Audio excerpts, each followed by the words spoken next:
জুনের মধ্যে স্থানীয় নির্বাচন দিন, প্রতিশ্রুতি পূরণ করুন, প্রধান উপদেষ্টাকে জামায়াত নেতা। এদিকে সাবেক এপিএস কাণ্ডে মুখ খুললেন আসিফ, যে কারণে বিএনপির কট্টর সমালোচক হয়ে উঠলেন গোলাম মাওলা রনি। এবং সর্বশেষ জানাবো, ভারত কি পাকিস্তানের নদীর পানির প্রবাহ বন্ধ করতে পারবে? শুনছিলেন সংবাদ শিরোনাম, এবারে বিস্তারিত।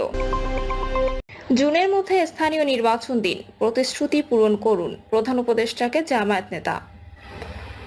প্রধান উপদেষ্টার দেওয়া প্রতিশ্রুতি অনুযায়ী আগামী জুনের মধ্যে স্থানীয় সরকার নির্বাচন সম্পন্ন করে জাতীয় নির্বাচনের আয়োজন করার আহ্বান জানিয়েছে বাংলাদেশ জামায়াত ইসলামী। সংগঠনটির কেন্দ্রীয় নির্বাহী পরিষদের সদস্য ও ঢাকা মহানগরীর দক্ষিণের আমির মোহাম্মদ নুরুল ইসলাম বুলবুল এ দাবি জানিয়েছিলেন।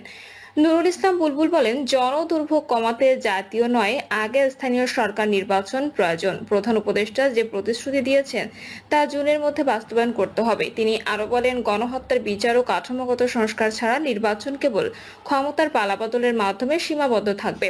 আমরা চাই এমন একটি রাষ্ট্র যেখানে জনগণের অধিকার বাস্তবায়ন হবে, কেবল শাসক পরিবর্তনের আয়োজন নয়। স্বাধীনতা 54 বছর পরও দেশের মানুষ প্রকৃত স্বাধীনতা পায়নি দাবি করে তিনি বলেন, 5ই আগস্ট আমরা দ্বিতীয় স্বাধীনতা অর্জন করেছি। এখন সেই চেতনায় জনগণের প্রত্যাশিত বাংলাদেশ গঠনে জামায়াত ইসলামের অগ্রণী ভূমিকা পালন করছে। সাবেক এপিএস কাণ্ডে মুখ খুললেন আসিফ। স্থানীয় সরকার মন্ত্রণালয় এবং যুব ও ক্রীড়া মন্ত্রণালয়ের উপদেষ্টা আসিফ মাহমুদ সজীব ভুঁইয়ার বন্ধু ও সহকারী একান্ত সচিব মোয়াজ্জেম হোসেনের বিরুদ্ধে তদবির বাণিজ্যের অভিযোগ তুলে গণমাধ্যমে প্রতিবেদন প্রকাশের পর সামাজিক মাধ্যমেও নানা আলোচনা হয়। সেই আলোচনার মধ্যে প্রজ্ঞাপন দিয়ে তাকে অব্যাহতির কথা জানানো হয়। মোয়াজ্জেমের বিরুদ্ধে ওঠা নানা অভিযোগের বিষয়ে দুর্নীতি দমন কমিশনকে তদন্ত করার অনুরোধ জানিয়েছেন আসিফ। রাজধানীর হেয়ার রোডে নিজের সরকারি বাসভবনে গণমাধ্যমকে দেওয়া এক সাক্ষাৎকারে তিনি কথা বলেন। আসিফ মাহমুদ বলেন, যেহেতু এখন তিনি মন্ত্রণালয়ের কর্মরত নন, সুতরাং মন্ত্রণালয় পর্যায়ে এটা তদন্ত করার সুযোগ নেই। তিনি একজন স্বাধীন ব্যক্তিসত্তা। সেই জায়গা থেকে আমরা দুদককে অনুরোধ করেছি যে আপনারা এটা তদন্ত করুন। জুলাই গণঅভ্যুত্থানের পর গত বছরের 18 আগস্ট অন্তর্বর্তী সরকারের প্রতিষ্ঠা হিসেবে শপথ নেন ঢাকা বিশ্ববিদ্যালয়ের সাবেক শিক্ষার্থী আসিফ মাহমুদ। গত 14 আগস্ট একই বিশ্ববিদ্যালয়ের শিক্ষার্থী মোয়াজ্জেম হোসেনকে নিজের এপিএস হিসেবে নিয়োগ দেন তিনি, যে কারণে বিএনপির কট্টর সমালোচক হয়ে উঠলেন গোলাম মাওলা রনি। সম্প্রতি সামাজিক যোগাযোগ মাধ্যমে বিভিন্ন ইস্যুতে বিএনপির নানা সমালোচনা করতে দেখা যায় রাজনীতিবিদ ও সাবেক সংসদ সদস্য গোলাম মাওলা রনিকে। সমালোচনার কারণ জানতে চাইলে ধানের শীষ প্রতীক নিয়ে নির্বাচনে অংশ নেওয়া এই রাজনীতিবিদ বলেন, আমার মনে হয় না আমি বিএনপির কোনো সমালোচনা করছি। আমি বিএনপির সিঙ্গেল একটি লোক। বিএনপি একটা বড় দল। বিএনপি যারা কার্যনির্বাহী কমিটিতে আছেন, সর্বোচ্চ রীতি নির্ধারণী বডিতে আছেন, তারেক রহমান, বেগম খালেদা জিয়া, তারা তো এখনো পর্যন্ত আমাকে তাদের কোনো রিগ্রেট প্রকাশ করেননি। তাদের সাথে আমার নিয়মিত যোগাযোগ হয়। তিনি আরো বলেন, আমি তো আমার কথাগুলো বলে যাচ্ছি, আমার মতো করে বলে যাচ্ছি, বরং আমি যে কথাগুলো বলছি বিএনপি তো সেগুলোই করছে। যে সমস্ত লোক বিএনপির নাম ব্যবহার করে চাঁদাবাজি করছে, আমি তার সমালোচনা করেছি। বিএনপি তো সেগুলোকে রিগ্রেট না করে ব্যবস্থা নিচ্ছে। বিএনপির সাথে জামায়াত ইসলামের সম্পর্ক বিষয়ে তিনি বলেন, বিএনপির সাথে জামায়াতের যে সম্পর্ক আমার কাছে মনে হয়েছে সেটা ফলপ্রসূ হবে না, এটা একটা সমস্যা তৈরি করবে। বিএনপি তো সেটাই করছে। আমি প্রথম থেকে যে বিষয়গুলো বলেছি, এই যে ডক্টর ইউনূসের সাথে বিএনপির নমনীয় মনোভাব, এটাতে তাদের জন্য ভালো ফলাফল আসবে না, এটা আমি আগস্ট মাসে বলেছি। এখন বিএনপি সেটাই তো বলছে। তারা তো আমার কথা অনুসরণ করছে। এই সরকারের কাজ সাথে সহজ শর্তে নির্বাচন আদায় করা যাবে না, তাদের রাজপথে নামতে হবে। সাবেক এই সংসদ সদস্য আরো বলেন, বিএনপি গত 7 মাসে যদি 70টি সিদ্ধান্ত নিয়ে থাকে, এই 70টি সিদ্ধান্তের মধ্যে প্রায় সবগুলো আমি 3 মাস আগে কথা বলেছি।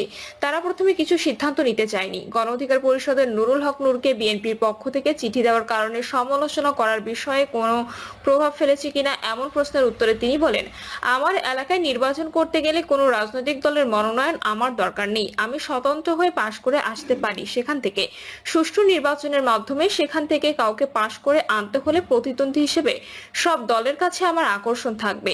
সেখানে নূর আমার ছোট ভাই, তাকে নমিনেশন দিল না দিল তাতে আমার কোনো সমস্যা হবে না। আর আমার যে ভাবমূর্তি আছে, পার্টি চাইলে যে কোনো জায়গা থেকে আমাকে নির্বাচন করাতে পারে। ভারত কি পাকিস্তানের নদীর পানির প্রবাহ বন্ধ করতে পারবে? ভারত পাকিস্তানের মধ্যে 1960 সালে সিন্ধু নদীর পানি বন্টন চুক্তি স্থগিত করেছে নরেন্দ্র মোদী সরকার। এর ফলে কি সিন্ধু নদী ও এর দুটি উপনদীর পানি পাকিস্তান প্রবাহিত হওয়া বন্ধ করতে পারবে ভারত? ভারত শাসিত কাশ্মীরে সন্ত্রাসী হামলার জবাবে ভারত এই চুক্তি স্থগিতের ঘোষণা দেন। পারমাণবিক শক্তিধর এই দুই প্রতিবেশীর মধ্যে 3টি যুদ্ধ ও অসংখ্য উত্তেজনা সত্ত্বেও এই চুক্তি টিকে ছিল। কিন্তু এবার প্রথমবারের মতো ভারত চুক্তি স্থগিত করেছে, যা পাকিস্তানের জন্য অশনি সংকেত। সিন্ধু নদী অববাহিকার 6টি নদীর পানি বন্টন নিয়ন্ত্রণ করে এই চুক্তি। এই ধ্বনিতে এর অধীনে 3টি পূর্বাঞ্চলীয় নদী রাভি, বিপাশা ও সতলজ ভারতের নিয়ন্ত্রণে দেওয়া হয়েছে। অন্যদিকে পশ্চিমাঞ্চলীয় 3টি নদী সিন্ধু, ঝিলাম ও চেনাবের 80% পানির অধিকার পায় পাকিস্তান। পাকিস্তানের কৃষি ও পানির প্রায় 80% এবং বিদ্যুৎ উৎপাদনের 1/3 নির্ভর করে সিন্ধু অববাহিকার পানির উপর। অন্যদিকে জলবায়ু পরিবর্তন ও ক্রমবর্ধমান চাহিদার কারণে ভারত দীর্ঘদিন ধরে চুক্তি সংশোধনের দাবি জানিয়ে আসছিল। পানি বন্ধ করা কি সম্ভব?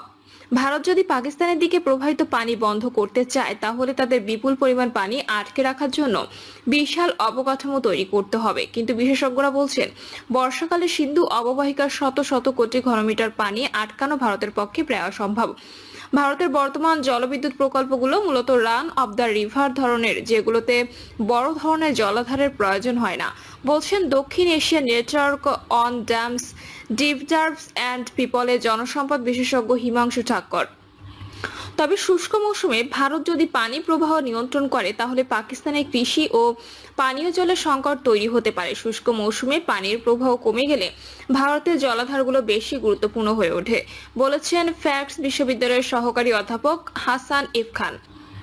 চুক্তি স্থগিতের ফলে ভারত এখন পাকিস্তানের সঙ্গে হাইড্রোলজিক্যাল ডেটা শেয়ার বন্ধ করতে পারে, যা বন্যা পূর্বাভাস ও কৃষি পরিকল্পনার জন্য অত্যন্ত গুরুত্বপূর্ণ। ভারত ইতিমধ্যে পাকিস্তানের সঙ্গে মাত্র 40% ডেটা শেয়ার করছিল, বলেছেন পাকিস্তানের সাবেক ইন্ডাস ওয়াটার ট্রিটি কমিশনের অতিরিক্ত কমিশনার সিরাজ মেনন। এছাড়া ভারত এখন পাকিস্তানকে না জানিয়ে নতুন বাঁধ বা জলবিদ্যুৎ প্রকল্প নির্মাণ করতে পারবে। 2016 সালে কাশ্মীরে সন্ত্রাসী হামলার পর ভারত এমনই কিছু প্রকল্প দ্রুত গতিতে সম্পন্ন করার ঘোষণা দিয়েছিল, কিন্তু অগ্রগতি সীমিত রয়ে গেছে। একটি বড় প্রশ্ন হলো, ভারত কি পাকিস্তানের দিকে পানির স্রোত বাড়িয়ে বন্যা সৃষ্টি করতে পারবে? বিশেষজ্ঞরা বলছেন, ভারতের বাঁধগুলো পাকিস্তান সীমান্ত থেকে অনেক দূরে, তাই নিজেদের এলাকায় বন্যার ঝুঁকি তৈরি হতে পারে। তবে হিমালয় থেকে আসা সিন্ধু নদীতে প্রচুর পলি জমে, যা হঠাৎ করে ছেড়ে দিলে পাকিস্তানের অবকাঠামো ক্ষতিগ্রস্ত হতে পারে। ভারতের জন্য আরো বড় চিন্তার বিষয় হলো চীন। সিন্ধু নদীর উৎপত্তি তিব্বতে এবং ব্রহ্মপুত্র নদেও চীন ভারতের প্রবাহ নিয়ন্ত্রণ করতে পারে। 2016 সালে ভারত যখন পাকিস্তানকে হুমকি দিয়েছিল, তখন চীন ইয়ারলুং সাংপো নদীর একটি শাখা বন্ধ করে দিয়েছিল, যা পরে ব্রহ্মপুত্র নামে ভারতে প্রবেশ করে। চীন ইতিমধ্যে তিব্বতে বিশ্বের সবচেয়ে বড় বাঁধ নির্মাণের অনুমোদন দিয়েছে, যা ভারতের জন্য নতুন উদ্বেগ তৈরি করেছে। চুক্তি স্থগিত করলেও ভারতের পক্ষে পানি সম্পূর্ণভাবে বন্ধ করা সহজ নয়। তবে শুষ্ক মৌসুমে পানির প্রবাহ কমিয়ে দিয়ে পাকিস্তানকে চাপে ফেলা যেতে পারে। অন্যদিকে পাকিস্তান এই সিদ্ধান্তকে যুদ্ধের শামিল হিসেবে দেখছে এবং এর জবাব দিতে পারে। এই সংকট শুধু ভারত পাকিস্তানের মধ্যে সীমাবদ্ধ নেই, এটি পুরো দক্ষিণ এশিয়ার পানি নীতিতে নতুন উত্তেজনা সৃষ্টি করতে পারে। প্রিয় দর্শক, এই ছিল এখনকার সর্বশেষ সংবাদ। আপডেট সব সংবাদ পেতে চ্যানেলটি সাবস্ক্রাইব করে বেল আইকনটি ক্লিক করে রাখুন।